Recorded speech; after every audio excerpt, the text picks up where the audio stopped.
On the Medical Watch now, a hidden ingredient in your favorite fragrance may cause health problems.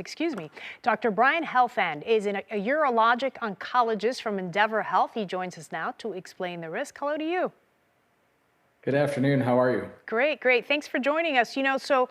Many people use these scented body wash or lotion. So what does the research tell us about these fragrances and the link to cancer?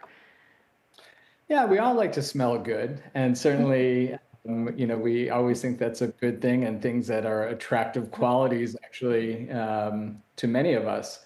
But what we're finding is that in a lot of the fragrances that are in body washes and a lot of the perfumes and colognes that we wear, they also have a lot of other chemicals in it, some of which are disclosed on the label and others which are and don't have to be disclosed. And they're in there because they enhance the longevity of a smell. They make it so that it's safe, that, they're antibacterial in many ways. But the problem is many of these chemicals, such as phthalates and parabens, have been associated with increased cancer risk. And it's that repeated exposure to these chemicals that can induce certain cancers.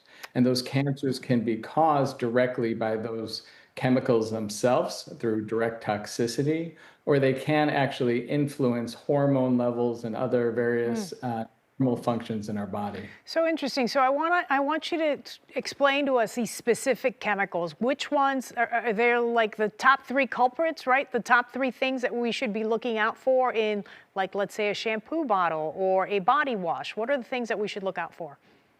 So phthalates are very commonly used because, again, that increases its longevity of scent. And so those can also themselves, upon repeated exposure, interfere with a lot of the normal hormone processes in our body.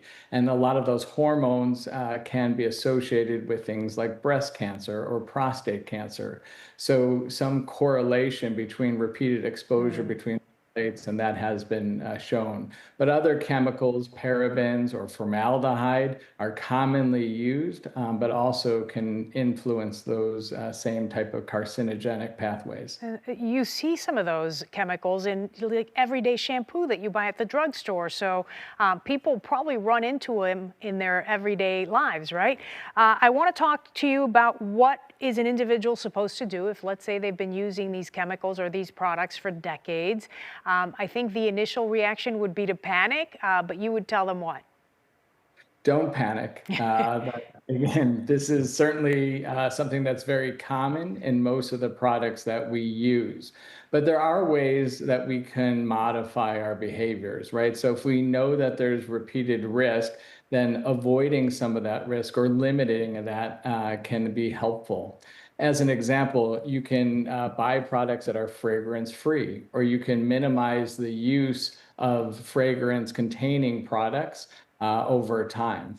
And again, individuals that may be at higher risk and may have increased propensity to avoid such fragrances may be individuals who have a family history of certain cancers, or those who know that they may be at increased risk based on race or age, that they should potentially avoid them more. So modifying your behavior based on your underlying or genetic risk is important to understand. All right, all good stuff. Dr. Brian Helfand with Endeavor Health. We appreciate your time.